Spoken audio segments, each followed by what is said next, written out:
उत्तर प्रदेश के पूर्व मुख्यमंत्री अखिलेश यादव ने एक बार फिर गैर कांग्रेस गैर बीजेपी राजनीति का राग छेड़ दिया है। उन्होंने कहा कि समाजवादी पार्टी बीजेपी और कांग्रेस दोनों से समान दूरी बनाकर चलेगी।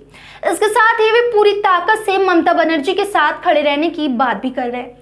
2024 के लोकसभा चुनाव में अब महज 1 साल बाकी है। ऐसे में अखिलेश यादव की इन बातों को उनके लोकसभा चुनाव की रणनीति का संकेत माने तो ये सवाल उठना लाजमी है कि क्या यूपी के पूर्व मुख्यमंत्री पूरे देश में व्यापक विपक्षी एकता की राह में नई अड़चन खड़ी करने जा रहे हैं।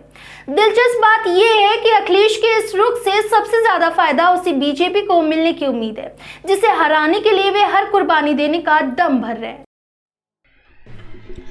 समाजवादी पार्टी की राष्ट्रीय कार्यकारिणी की बैठक के लिए कोलकाता पहुंचे अखिलेश यादव न सिर्फ मुख्यमंत्री ममता बनर्जी के घर जाकर उनसे मिले, बल्कि राज्य में बीजेपी को चुनाव मात देने के लिए उनकी जमकर तारीफ भी की।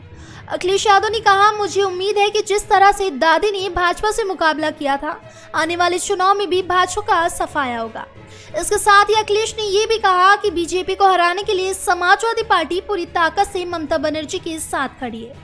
अखिलेश यादव ने कोलकाता में अपनी पार्टी के कार्यकर्ताओं की बैठक में भी ममता बनर्जी की जमकर तारीफ की।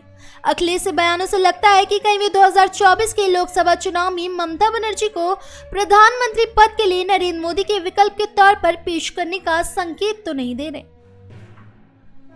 संवाददाताओं से बातचीत के दौरान अखिलेश ने कहा, बंगाल में हम पूरी तरह से ममता दादी के साथ हैं। फिलहाल हमारा रुख यही है कि हम बीजेपी और कांग्रेस दोनों से बराबर की दूरी रखना चाहते हैं। जब एक पत्रकार ने अखिलेश से पूछा कि क्या वे आगे चलकर समान विचारधारा वालों को भी साथ लाएंगे, तो अखिलेश ने कहा, अब वो विचारधारा ढूंढने में बड़ी मुश्किल होगी। उत्तर प्रदेश में कांग्रेस के बिना कोई विकल्प खड़ा नहीं हो पाने की दलील के बारे में पूछे जाने पर अखिलेश ने कहा, अगर आप प्रदेश में देखें तो ज्यादा सांसद वही चुनकर आएंगे जो ना कांग्रेस के साथ है और ना बीजेपी के साथ है।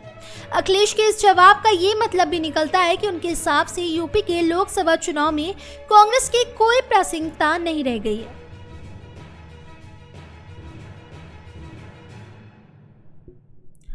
अखिलेश यादव अभी कांग्रेस और बीजेपी से समान दूरी बनाए रखने की बात जरूर कर रहे हैं, लेकिन क्या वे 2024 तक अपने इसी रुख पर कायम रहेंगे? ये सवाल इसलिए क्योंकि वे बीजेपी को हराने के लिए हर कुर्बानी देने की बात भी कर रहे हैं, जो कांग्रेस बीजेपी से समान दूरी रखने की रणनीति से मेल नहीं खाती। इसके अलावा केंद्र एजेंसियों के जरिए विपक्षी नेताओं को परेशान किए जाने का जो मसला वे उठा रहे हैं, वह भी व्यापक विपक्षी एकता की बड़ी वजह बन सकता है। उनका ये कहना भी बीजेपी कांग्रेस से समान दूरी रखने की भावना से मेल नहीं खाता। भारतीय जनता पार्टी ने देश का कितना नुकसान किया, उतना कभी किसी दल ने नहीं किया होगा। अखिलेश को अगर बीजेपी विरोधी राजनीति के केंद्र में रहना है तो उन्हें अपनी आगे की चुनावी रणनीति बनाते समय इन संदर्भों पर भी जरूर गौर करना होगा। फिलहाल इस खबर में बस इतना।